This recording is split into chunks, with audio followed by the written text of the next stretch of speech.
शुरुआत नागपुर की अहम खबर के साथ कर रहे हैं। दरअसल नागपुर हिंसा का एक नया वीडियो सामने आया है। नागपुर में 17 मार्च की शाम का यह वीडियो बताया जा रहा है, जब मुस्लिम समाज के लोग थाने पर इकट्ठा हुए थे। वीडियो में भीड़ नारे लगाती नजर आ रही है। ये देखिए तस्वीरें, 17 मार्च की शाम का ये वीडियो बताया जा रहा है, जहां पर भीड़ थाने के बाहर इकट्ठा थी और नारेबाजी की जा रही थी।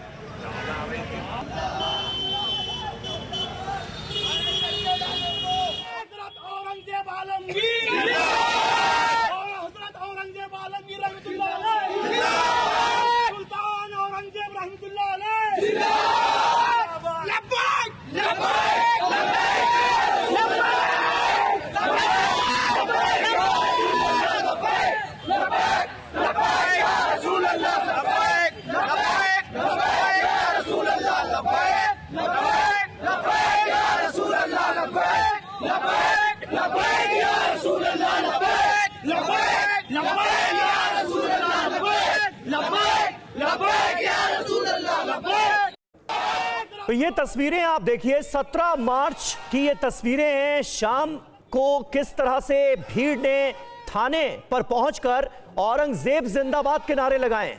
नागपुर हिंसा वाले रोज ही शाम को पुलिस थाने के बाहर किस तरह से भीड़ औरंगजेब जिंदाबाद के नारे लगा रही थी, ये तस्वीरें इस वक्त आपके सामने हैं। 17 मार्च की शाम की ये तस्वीर, जहां भारी भीड़ पुलिस थाने के बाहर मौजूद थी और नारे लगाए जा रहे थे। वीएचपी और बजरंग दल की तरफ से प्रोटेस्ट का ऐलान किया गया था और कहा यह गया था कि औरंगजेब की कब्र को वहां से हटाया जाए। और उसके जवाब में किस तरह से भीड़ थाने पहुंचती है और औरंगजेब जिंदाबाद के नारे लगाए जाते हैं। अब 17 मार्च की शाम का यह नया वीडियो सामने आया है। अभिजीत हमारे संवाददाता इस वक्त हमारे साथ मौजूद हैं। अभिजीत, तस्वीरों में साफ नजर आ रहा है कि भीड़ औरंगजेब जिंदाबाद के नारे लगा रही है। ये वीडियो अब सामने आया है और इसी के बाद 17 मार्च को ही नागपुर में हिंसा होती है, जमकर हिंसा होती है, जिसमें गाड़ियों में आग लगाने की कोशिश की जाती है, तोड़फोड़ करने की कोशिश की जाती है और करीब करीब 1 से 2 घंटे तक हिंसा का यह दौर जारी रहता है। पुलिस अब क्या एक्शन लेती हुई नजर आ रही है इस मामले में? जी बिल्कुल, कई ऐसे वीडियो सामने आए हैं जो कि गणेश पेट थाने के हैं, जिसमें कि सैकड़ों की संख्या में भीड़ इकट्ठा हुई। थाने के बाहर भी भीड़ इकट्ठा थी और पुलिस से बहसबाजी भी हो रही है और तमाम नारेबाजी की जा रही है, जिसमें कि औरंगजेब की जयकार तो हो ही रही है, औरंगजेब जिंदाबाद के नारे तो लगाए ही जा रहे हैं। उसके अलावा भी कई धार्मिक नारे लगाए, जिसका अर्थ है इकट्ठे होना। और इकट्ठे होने के बाद ये शाम को जो घटना है वो सामने है। तो अब इस एंगल से भी पुलिस ने जांच करना शुरू किया है। जिन लोगों ने लीड किया था इस क्राउड को पुलिस थाने तक, जिसके बाद ये प्रदर्शन शुरू हुए, उन लोगों को पकड़ने की कोशिश की जा रही है, जिसमें कि फहीम खान भी एक अहम शख्स है जो कि सामने आ रहा है और उसका जिक्र एफआईआर में भी है और उसे अभी पुलिस तलाश रही है। हालांकि वो नागपुर शहर में मौजूद नहीं है, जैसे कि हमें जानकारी मिल रही है। तो इन वीडियोस के सामने आने के बाद बहुत सारी तस्वीरें जो है वो स्पष्ट होती हुई दिखाई दे रही कि कहीं ना कहीं भीड़ को इंस्टिगेट करने की कोशिश की गई। सबसे पहले पुलिस स्टेशन पर ही इकट्ठा किया गया भीड़ को, उसके बाद वो भीड़ जब पुलिस स्टेशन से बाहर निकली तो अलग अलग इलाकों में जाकर हिंसा की घटना को अंजाम दिया और 2 घंटे तक लगभग इस घटना को अंजाम देते रहे। ये जो वीडियो है वो 1 बजे से लेकर 4 बजे के बीच का है, जब थाने के बाहर प्रदर्शन भी हो रहा था, जबकि शिकायतकर्ताओं के कहने पर पुलिस ने, शिकायतकर्ताओं की अर्जी पर पुलिस ने एफआईआर भी दर्ज की थी। हिंदू संगठन के लोगों के खिलाफ भी एफआईआर दर्ज की गई थी। इस तरह की बात भी सामने आ रही, लेकिन उसके बावजूद ये भीड़ भड़क गई और प्रदर्शन करती रही और उसका अंजाम जो है वो 17 तारीख की शाम की हिंसा है, जो नागपुर के अलग अलग इलाकों में देखने को मिली। मुख्य रूप से जो महाल का इलाका है या फिर हंसापुरी का इलाका है, जहां पर जमकर तोड़फोड़ और आगजनी की गई, जिसके बाद नागपुर में अब तक स्थिति तनावपूर्ण बनी हुई है। पुलिस के नियंत्रण में है, इसलिए शांतिपूर्ण दिखाई देती है, लेकिन कर्फ्यू चारों तरफ लगा हुआ है। 3 किलोमीटर का दायरा है जिसमें कि हिंसा भड़की, लेकिन 11 थाना क्षेत्र में पुलिस को कर्फ्यू लगाना पड़ रहा है और अभी तक 40-45 घंटे बीत जाने के बाद भी इसमें कोई ढील नहीं दी जा सकती। 11 थाना क्षेत्रों में अभी भी कर्फ्यू लगा हुआ है और इस बीच ये नया वीडियो सामने आया है जिसमें एक भीड़ थाने के बाहर नजर आ रही है। रिलीजियस नारेबाजी की जा रही है, धार्मिक नारे लगाए जा रहे हैं और अभिजीत ये बता रहे हैं कि इन लोगों ने जो शिकायत दर्ज कराई उस पर एफआईआर भी दर्ज कर ली गई थी। नागपुर हिंसा को लेकर दर्ज कराई गई दूसरी एफआईआर से चौंकाने वाला खुलासा हुआ है। देखिए पूरी साजिश कैसे रची गई और मास्टरमाइंड कौन है। नागपुर हिंसा की तफ्तीश में कई परतें खुली हैं। अब नागपुर दंगे के मामले में दर्ज कराई गई दूसरी एफआईआर में बड़ा खुलासा हुआ। एफआईआर में दंगों की स्क्रिप्ट और मास्टरमाइंड का नाम बताया गया। एफआईआर के मुताबिक फहीम खान ने भीड़ को इकट्ठा किया और लोगों को पुलिस के खिलाफ भड़काया। एफआईआर के मुताबिक फहीम ने 400 से 500 दंगाइयों को जुटाया। दंगाइयों ने महिला कांस्टेबल के साथ छेड़छाड़ और बदसलूकी भी की। नागपुर पुलिस की एफआईआर में 17 मार्च को हुई हिंसा को लेकर जो खुलासा हुआ है उसकी एक एक डिटेल अब आपके सामने। नागपुर हिंसा के mastermind Fahim Khan Minority Democratic Party का अध्यक्ष है। फहीम खान ने भीड़ इकट्ठा करने के बाद लोगों को हिंसा के लिए उकसाया। नागपुर में दंगा भड़काने के मकसद से इतनी बड़ी संख्या में लोगों को जमा किया। पुलिस के खिलाफ लोगों में अफवाह फैलाई, जिसके बाद वहां मौजूद लोगों की भीड़ उग्र हो गई। तोड़फोड़ और बवाल शुरू हो गया। भीड़ ने हथियार लहराए, लोगों में डर पैदा किया। हत्या की नीयत से पुलिस पर हमला हुआ। आरसीपी दस्ते की महिला कांस्टेबल से छेड़छाड़ की गई। नागपुर में हुए बवाल की एक एक तस्वीर। इधर नागपुर हिंसा मामले में अदालत ने 36 आरोपियों को 21 मार्च तक के लिए पुलिस रिमांड में भेज दिया है। अभी तक 46 आरोपियों की गिरफ्तारी हो गई है। एफआईआर में कुल 51 लोगों के नाम हैं। देखिए आप। महाराष्ट्र के नागपुर में सांप्रदायिक हिंसा के बाद पुलिस की कार्रवाई लगातार जारी है। शहर में भड़की हिंसा, आगजनी और पत्थरबाजी के बाद अब माहौल को शांत किया जा रहा है। इलाके में भारी संख्या में पुलिस बल की तैनाती की गई है। पुलिस ने इस हिंसा के आरोप में 46 लोगों को गिरफ्तार किया है। पूछताछ की जा रही है। पुलिस ने गिरफ्तार आरोपियों में 36 को जिला सत्र न्यायालय में पेश किया था। देर रात तक सुनवाई के बाद अदालत ने आरोपियों को 21 मार्च तक पुलिस रिमांड पर भेज दिया है। 6 आरोपियों को इलाज के लिए सरकारी अस्पताल में एडमिट कराया गया है। पुलिस ने इन आरोपियों के खिलाफ गणेशपेट और तहसील पुलिस स्टेशन में कई धाराओं में केस दर्ज किया है। पुलिस एफआईआर में 51 आरोपियों के नाम है। पुलिस ने जिन 46 आरोपियों को गिरफ्तार किया है उनमें ज्यादातर की सीसीटीवी के जरिए पहचान की गई है। नागपुर हिंसा मामले में पकड़े गए आरोपियों में किसी की परचून की दुकान है तो कोई गैरेज चलाता है तो कोई कबाड़ी का काम करता है। इनमें से कुछ दंगाइयों के क्रिमिनल रिकॉर्ड्स भी हैं। पुलिस इसकी जांच कर रही है। और नागपुर हिंसा केस में दर्ज एफआईआर में आखिर क्या है, कौन है फहीम, बता रहे हैं टीवी 9 संवाददाता जयप्रकाश सिंह। साजिश के तहत इस पूरे घटना को अंजाम दिया गया। इसकी जो एफआईआर की कॉपी है जिसमें 51 आरोपियों के नाम हैं, इसमें फहीम भी शामिल है। और सबसे बड़ी बात यह है कि पहले से ही 3 मामले फहीम पर दर्ज हैं और वो जो डेमोक्रेटिक पार्टी है वहाँ की, नागपुर की, वहाँ का एक सदस्य बताया जाता है, अध्यक्ष बताया जाता है। एक बार चुनाव भी लड़ चुका है, हालांकि उसकी जमानत जब्त हो चुकी है। एक बड़ी बात इसमें यह है कि पुलिस ने यह बताया है कि महिला पुलिस कर्मियों के साथ बदसलूकी और अश्लील हरकतें करने की कोशिश इन लोगों ने बार बार की। ये बार बार इस बात को दोहरा रहे थे कि पुलिस की वजह से जो है वो चादर जलाई गई और पुलिस अगर चाहती तो वो चादर नहीं जलती। हालांकि उस चादर में कुछ भी ऐसा नहीं था, लेकिन ये अफवाह फैलाई गई कि उस चादर में कोई धार्मिक भावनाएं लिखी हुई थी। और इसी वजह से जो लोग हैं, जो मॉब है, 300 से 400 लोगों का मॉब, वो वहां पर 4 बजे शाम को जमा होना शुरू हुआ। इसके पहले एक एफआईआर बजरंग दल और विश्व हिंदू परिषद के 9 नेताओं के खिलाफ बीएनएस की अलग अलग 9 धाराओं में दर्ज किया जा चुका था और ये बात इन सबको मालूम थी। फहीम नागपुर हिंसा मामले में प्रशासन ने दंगाइयों की ओर से किए गए नुकसान का पंचनामा शुरू कर दिया है। जिलाधिकारी ने इस संबंध में आदेश भी जारी किया है। नागपुर हिंसा में शामिल आरोपियों के खिलाफ पुलिस एक्शन में है। पुलिस के साथ साथ महाराष्ट्र एटीएस ने भी जांच शुरू कर दी है। हिंसा में सरकारी और निजी संपत्ति को नुकसान करने वालों पर कड़ी कार्रवाई की जाएगी।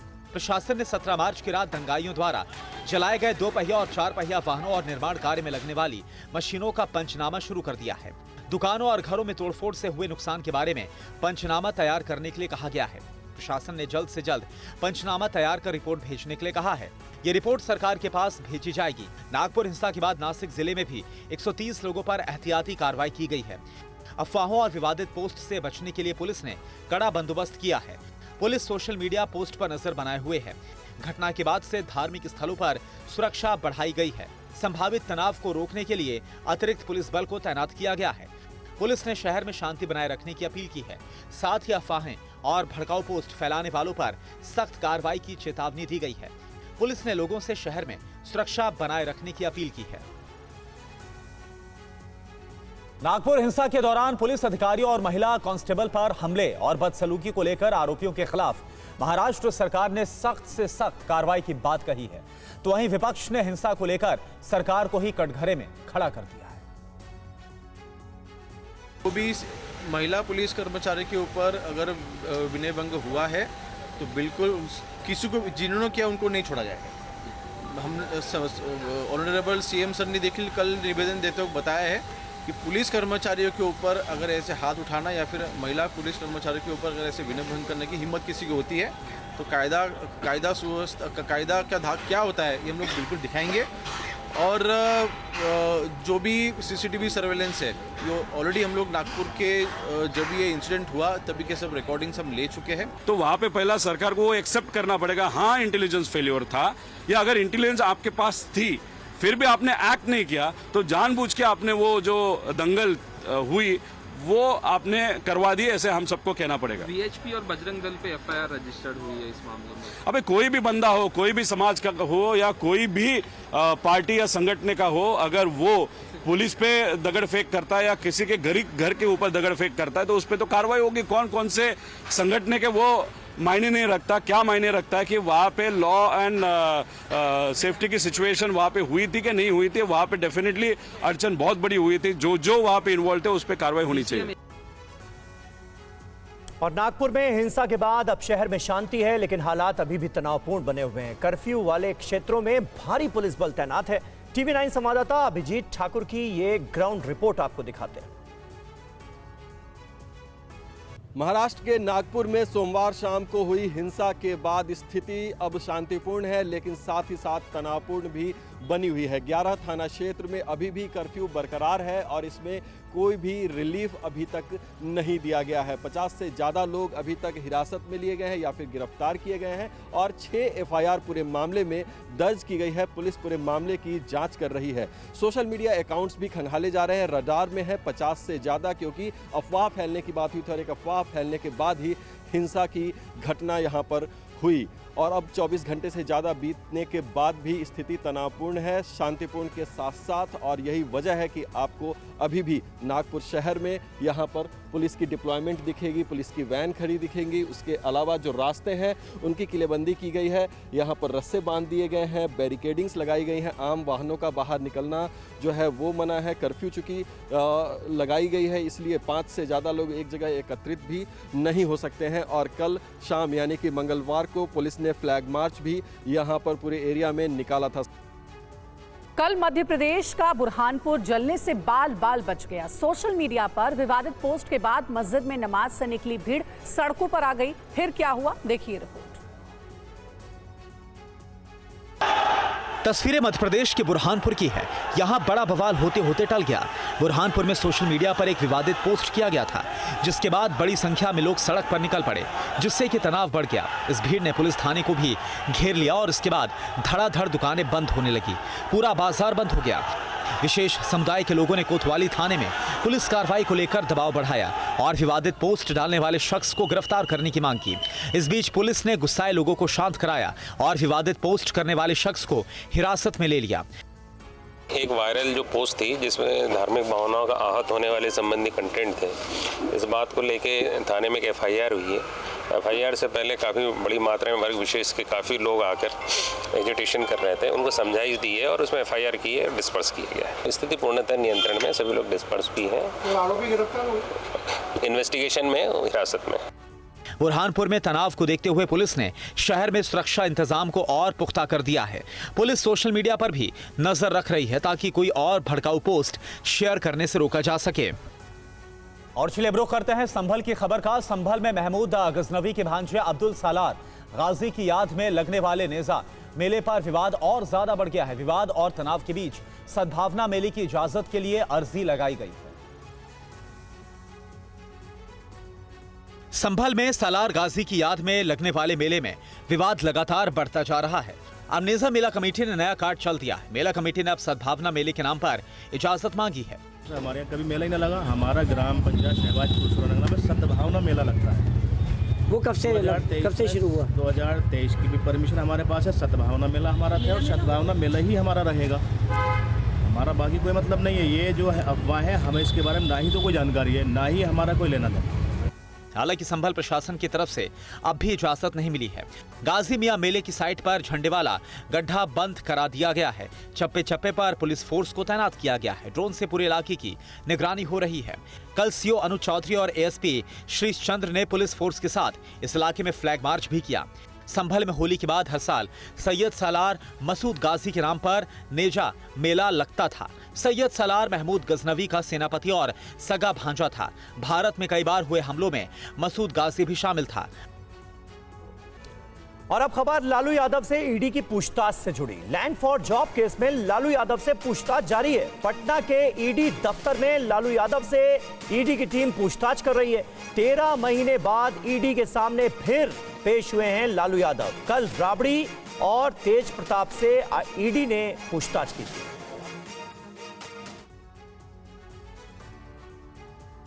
लैंड फॉर जॉब मामले में पूछताछ के लिए राष्ट्रीय जनता दल के अध्यक्ष लालू प्रसाद यादव पटना ईडी दफ्तर पहुंचे। रेलवे में नौकरी के बदले जमीन लिए जाने के आरोपों पर लालू यादव से सवाल जवाब किए गए। दरअसल नौकरी के बदले जमीन केस में लालू यादव परिवार जांच के दायरे में है। कल प्रवर्तन निदेशालय ने बिहार की पूर्व मुख्यमंत्री राबड़ी और उनके बेटे तेज प्रताप से लंबी पूछताछ की थी। जो है वो की जा रही है और इससे हम लोगों को फर्क पड़ने वाला नहीं। ये तो एक बार के आप लोगों की तो गिनती भी भूल गए होंगे कि कितना बार हमको, कितने बार लालू जी को, कितने बार मेरी माँ को ईडी और सीबीआई ने बुलाया होगा या इनकम टैक्स ने बुलाया होगा। बता दें कि लैंड फॉर जॉब स्कैम के तहत सीबीआई का आरोप है कि लालू प्रसाद यादव ने 2004 से 2009 के बीच रेल मंत्री रहते हुए बड़ा घोटाला किया। इसके तहत रेलवे में नौकरी देने के नाम पर लालू परिवार के सदस्यों के नाम पर जमीन और प्रॉपर्टी ट्रांसफर कराई गई। जमीनों के बदले मुंबई, जबलपुर, कोलकाता, जयपुर और हाजीपुर जोन में बड़े पैमाने पर नौकरियां दी गई। आरोप के मुताबिक लालू परिवार ने बिहार में 1 लाख स्क्वायर फीट से ज्यादा जमीन महज 26 लाख रुपए में हासिल कर ली थी। बिहार विधानसभा में नेता प्रतिपक्ष तेजस्वी यादव ने सीएम नीतीश कुमार और एनडीए सरकार पर हमला किया। उन्होंने आरोप लगाया कि बिहार के साथ सौतेला व्यवहार हो रहा है और बेगूसराय में मक्का बीज का अनुसंधान को कर्नाटक शिफ्ट किया जा रहा है। देखिए आप। ये क्या सरकार चल रही है भाई, क्या तालमेल है। ना मुख्यमंत्री को होश है, ना उनके केंद्र मंत्री गिरिराज सिंह कफरा मंत्री को पता है दिसंबर की घटना। और कोई भी भाजपा के लोगों ने इसका विरोध नहीं किया। कोई भी भाजपा के लोगों ने इसका विरोध नहीं किया। हाँ भाई, ले जाइए गुजरात, डाल दीजिए सब कुछ। जो चीज जो बचा भी है वो तो लालू जी रेल मंत्री रहे, 90,000 करोड़ का मुनाफा दिया, 3 कारखाना दिया, पहिया कारखाना दिया, डीजल कारखाना दिया, मढ़ौरा में दिया। हम लोग स्पेशल पैकेज देते थे, 1,65,000 करोड़ का पैकेज उस समय लालू जी ने दिलवाने का काम किया। ये होता है काम। 2026 में पश्चिम बंगाल में होने वाले विधानसभा चुनाव से पहले बीजेपी ने हिंदू हिंदू भाई भाई का नारा दिया है। इस मुद्दे पर बंगाल में सियासी बवाल शुरू हो गया है। बीजेपी मिशन पश्चिम बंगाल में जुट गई है। पार्टी बंगाल में हिंदुत्व के मुद्दे पर चुनाव लड़ना चाहती है। बंगाल में 2026 में होने वाले विधानसभा चुनाव के लिए बीजेपी ने हिंदू हिंदू भाई भाई का नारा दिया है। पश्चिम बंगाल में तो हमें हिंदू वोट ही मिलता है और हमें वही उम्मीद है कि हिंदू समाज बीजेपी को इतना आगे बढ़ाया, वही जिताएगा। लोकतंत्र में सबका अधिकार है वोट मांगने का, सबका वोट देने का, नहीं देने का। तो यहाँ जो पोलराइजेशन हुआ है उसको दिमाग में रखते हुए हम आगे बढ़ रहे हैं और मुझे लगता है कि हिंदू समाज आज यहाँ बंगाल में रह पाएगा, नहीं रह पाएगा। फिर एक बार रिफ्यूजी बनने का स्थिति आ गया है। वहीं टीएमसी ने कहा कि बीजेपी कुछ भी कर ले, ममता बनर्जी ही जीतेंगी। ममता बनर्जी ने जिस तरह इस राज्य की सबसे नीचे वाला आदमी जो है, गरीब आदमी जो है, इसके लिए इतना काम किया, इतना प्रोजेक्ट्स किया कि आम आदमी जो आवाज भी उठाए बीजेपी, इसमें कोई आता ज्यादा नहीं है। और अल्टीमेटली तृणमूल जीतेगा। इससे पहले बीजेपी नेता शुभेंदु अधिकारी का एक वीडियो वायरल हुआ था जिसमें उन्होंने क्या कहा था, ये आप सुनिए। আর হিন্দু যে দল করুক, যে বয়সের হোক, আমার শত্রু হোক মিত্র, শুনো, আমি হিন্দু আক্রান্ত হলে আমি তার পাশে গোটা বাংলায় দাঁড়াই। यूपी सरकार में मंत्री संजय निषाद ने भरे मंच से पुलिस वालों को धमकी दी है। उन्होंने क्या कहा है, इस रिपोर्ट में देखिए। यहाँ ऐसे नहीं पहुंचा हूँ, 7 दरोगा का हाथ पैर तोड़वा कर उसे गड्ढे में फेंकवा कर तब डॉक्टर संजय आया है। जरूरत हुआ तो दरोगा के खिलाफ भी कार्रवाई कराएंगे।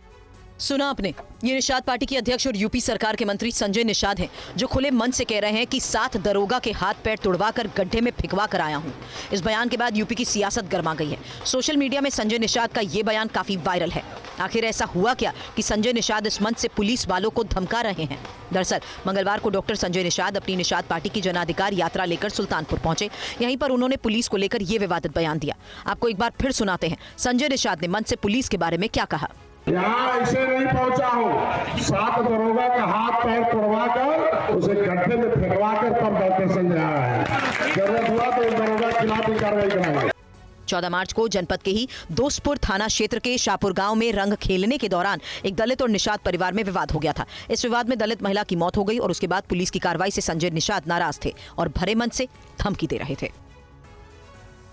जम्मू कश्मीर से खबर, जहां पर आतंकवाद के खिलाफ एनआईए ने एक बार फिर से बड़ी कार्रवाई की है। कश्मीर के 12 से ज्यादा इलाकों में तलाशी अभियान चलाया गया। तस्वीरें जम्मू कश्मीर की है। घाटी में आतंकी नेटवर्क को खत्म करने के लिए एनआईए ने 12 से ज्यादा इलाकों में कार्रवाई की। सोर्सेस के मुताबिक ज्यादातर छापे आतंकियों के ओवरग्राउंड वर्कर्स के ठिकानों पर मारे गए। इस तलाशी अभियान में एनआईए की टीमों को कई अहम सुराग भी हाथ लगे। एनआईए सीमा पार से आतंकियों की घुसपैठ के मामले में जांच कर रही है। आतंकियों से सहानुभूति रखने वाले लोगों की भी इस अभियान के दौरान जांच की गई है।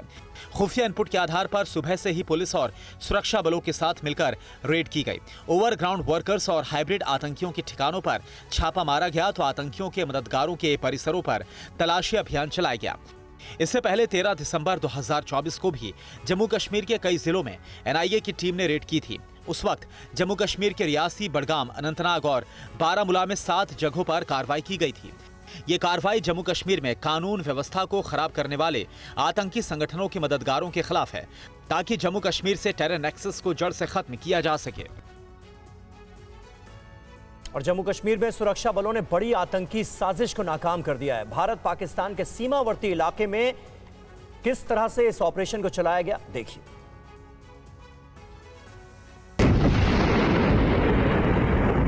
एक जोरदार धमाका और आसमान में काले धुएं का गुबार। धमाके की गूंज से बांदीपुरा का पूरा इलाका थर्रा उठा। हालांकि ये ब्लास्ट आईडी विस्फोट को डिफ्यूज करने के लिए किया गया, मगर यही धमाका अगर बांदीपुरा में होता तो यकीनन बेहद ही खौफनाक तस्वीरें सामने आती, कई लोगों की जान तक बनाती। इससे पहले ही आईडी विस्फोटक की भनक सुरक्षा बलों को लग गई। आतंकियों की एक बड़ी साजिश को नाकाम कर दिया। सुरक्षा बलों की पेट्रोलिंग टीम को बांदीपुरा जिले के सनसेट पॉइंट से आगे मुख्य सड़क पर एक संदिग्ध वस्तु नजर आई। सुरक्षा बलों की टीम ने इस संदिग्ध वस्तु की सावधानी के साथ जांच की तो बड़ा खुलासा हुआ। तफ्तीश से पता चला कि आईडी विस्फोटक है। इसके बाद फौरन बॉम्ब स्क्वाड दस्ता मौके पर पहुंचा। बम निरोधक दस्ते ने बिना किसी नुकसान के आईडी को निष्क्रिय कर दिया। विस्फोटक डिफ्यूज करने से पहले पूरे इलाके को कॉर्डन ऑफ किया गया। जांच में यह भी खुलासा हुआ कि बॉम्ब को प्लांट करने से पहले पूरे इलाके की रेकी की गई, क्योंकि जिस जगह पर विस्फोट प्लांट किया गया वो लोकेशन बहुत अहम है। बड़ी खबर है, 21 मार्च से बेंगलुरु में आरएसएस की प्रतिनिधि सभा की बैठक होनी है। आरएसएस की बैठक में 2 प्रस्तावों का अनुमोदन होगा। बांग्लादेश के बारे में भूमिका पर प्रस्ताव आएगा। संघ की 100 साल की यात्रा पर भी प्रस्ताव आएगा। संघ की आगामी योजना के बारे में भी चर्चा होगी।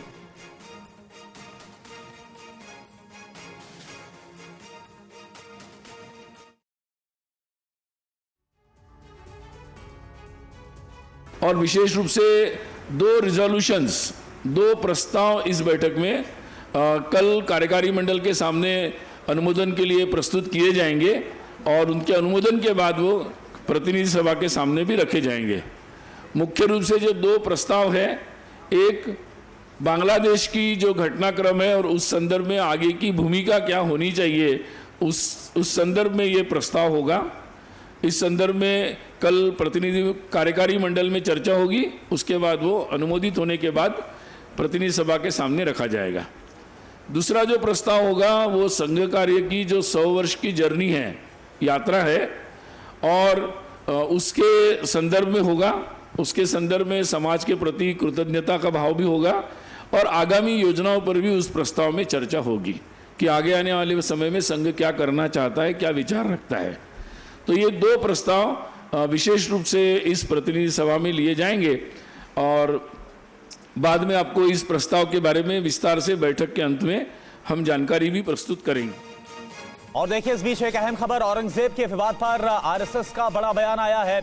औरंगजेब का मुद्दा आज प्रासंगिक नहीं है, यह आरएसएस की तरफ से कहा गया। किसी भी तरह की हिंसा समाज के लिए सही नहीं है। See, any type of violence is not good to the health of the society, and I think police are have taken the cognizance of it, and so I think they will go into the details, and that's the point.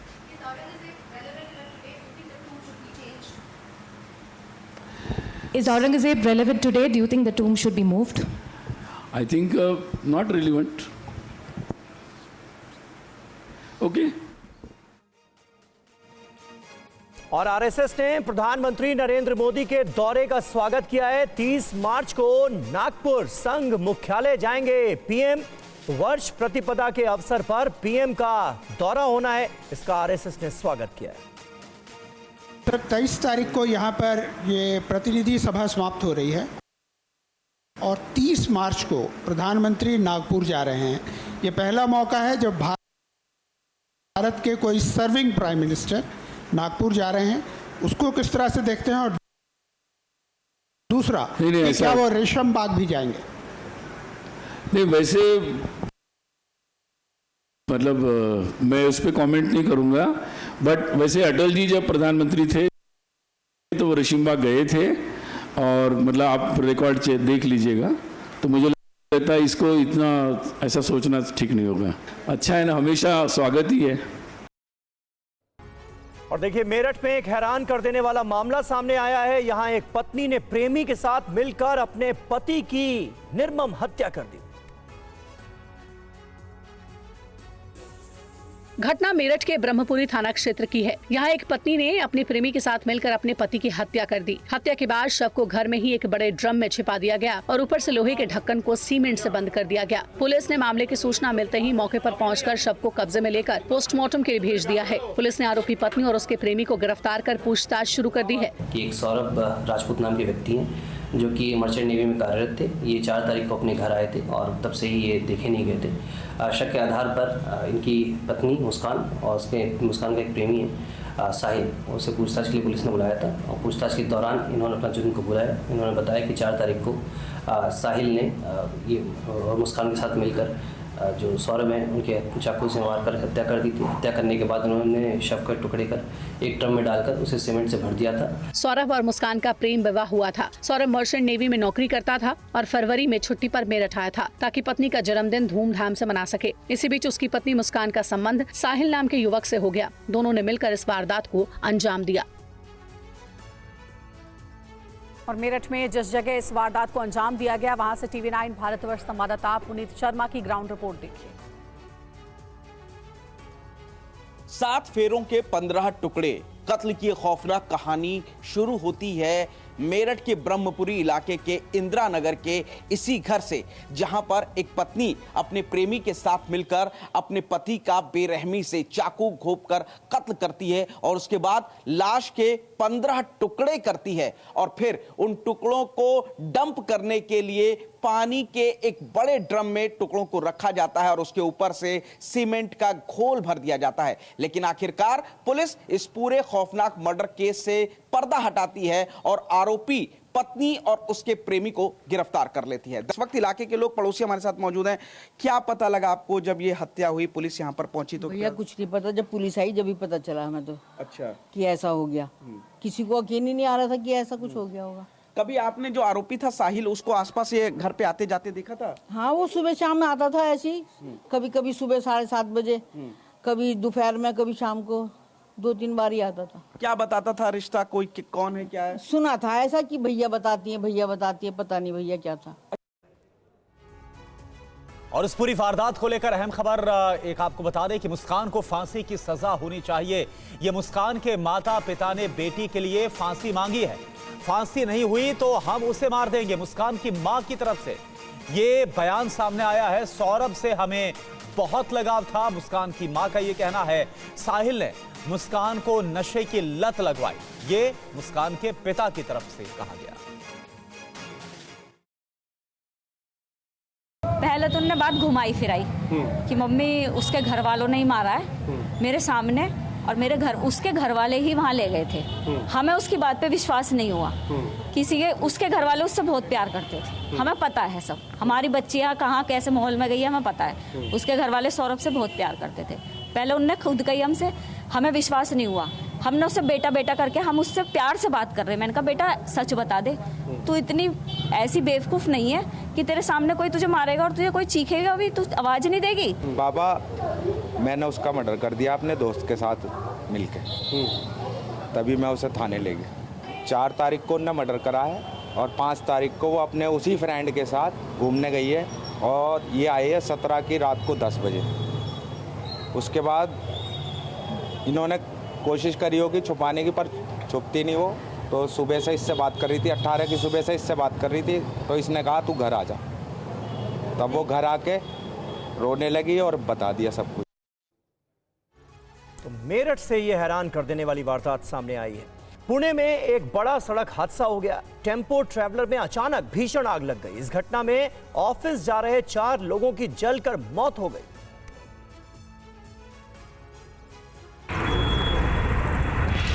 Pune के पिंपरी चिंचवाड़ इलाके में एक tempo traveller में आग लग गई। निजी company की गाड़ी में सवार होकर सभी लोग अपने दफ्तर जा रहे थे।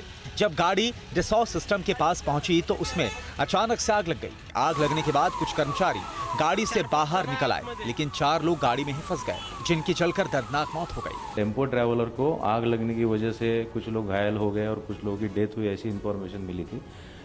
पुलिस तुरंत मौके पे पहुंची तो वहाँ पे 4 लोगों की डेथ हो चुकी थी और 6 लोग हैं, उनको हमने रूबी हॉल में शिफ्ट किया, अंडर ट्रीटमेंट वो है अभी। पुलिस ने बताया कि रास्ते में ही डिसॉस सिस्टम के नजदीक वाहन में आग लग गई और उसके बाद वाहन के ड्राइवर ने गाड़ी को धीमा करके रोका, लेकिन अचानक से वाहन में लगी आग तेज हो गई, जिससे कई कर्मचारी तो उतार लिए गए, लेकिन 4 उसी में फंस कर रह गए।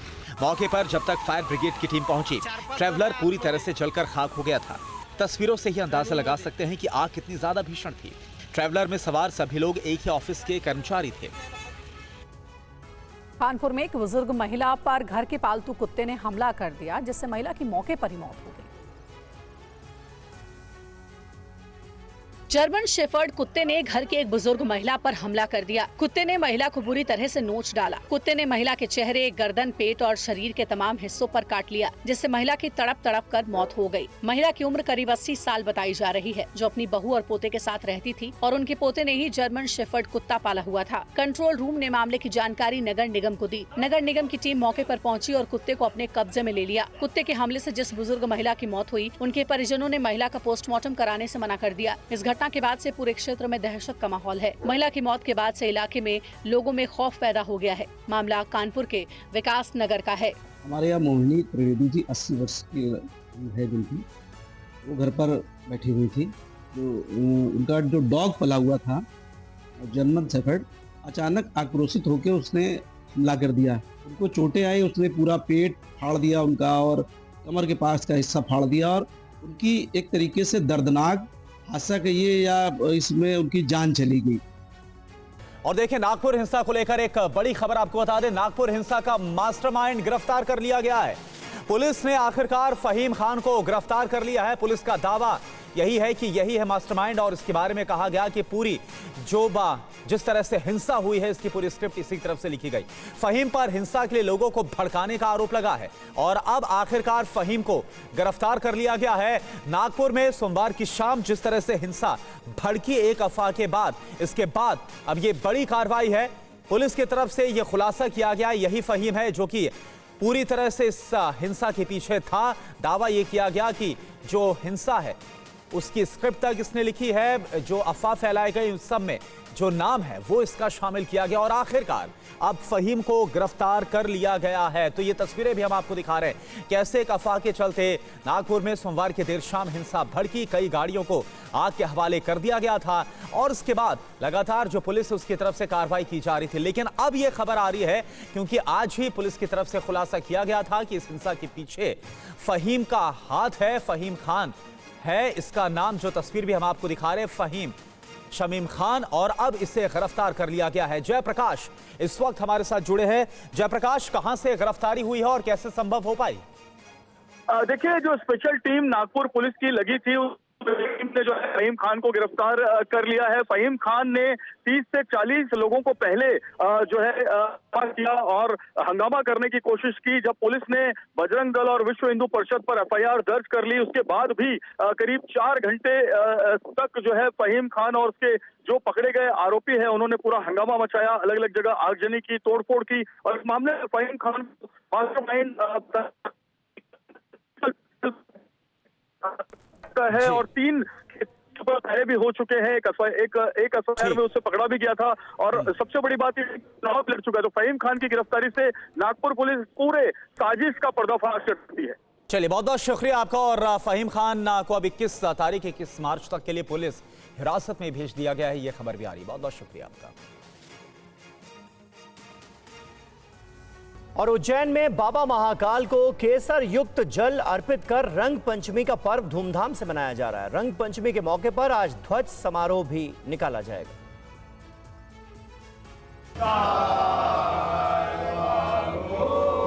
श्री महाकालेश्वर मंदिर में चैत्र कृष्ण पक्ष की पंचमी तिथि पर सुबह 4 बजे हुई भस्म आरती में भगवान महाकाल का पंचामृत पूजन किया गया और अभिषेक कर आकर्षक श्रृंगार किया गया। बाबा महाकाल को स्नान करवाकर दूध, दही, शहद, शक्कर और घी पंचामृत से अभिषेक किया गया। इस मौके पर ओम का जल अर्पित किया गया। आपको बता दें कि रंग पंचमी पर गर्भगृह, नदी मंडपम, गणेश मंडपम, कार्तिकेय मंडपम और मंदिर परिसर में किसी भी प्रकार का रंग गुलाल ले जाना, उड़ाना या एक दूसरे को लगाना पूरी तरह से प्रतिबंधित रहता है। श्रद्धालुओं ने इस नियम का पूरी तरह से पालन किया। मंदिर प्रशासन द्वारा जांच के बाद ही श्रद्धालुओं को मंदिर में प्रवेश दिया गया। हालांकि मंदिर के बाहर भक्त गुलाल से होली खेल सकते हैं। रंग पंचमी पर आज ध्वज समारोह भी निकाला जाएगा। यात्रा श्री महाकालेश्वर मंदिर से शुरू होकर अलग अलग मार्गों से होते हुए वापस मंदिर पहुंचेगा। इस दौरान झांकियां भी निकाली जाएंगी, जिसकी तैयारी पूरी कर ली गई है।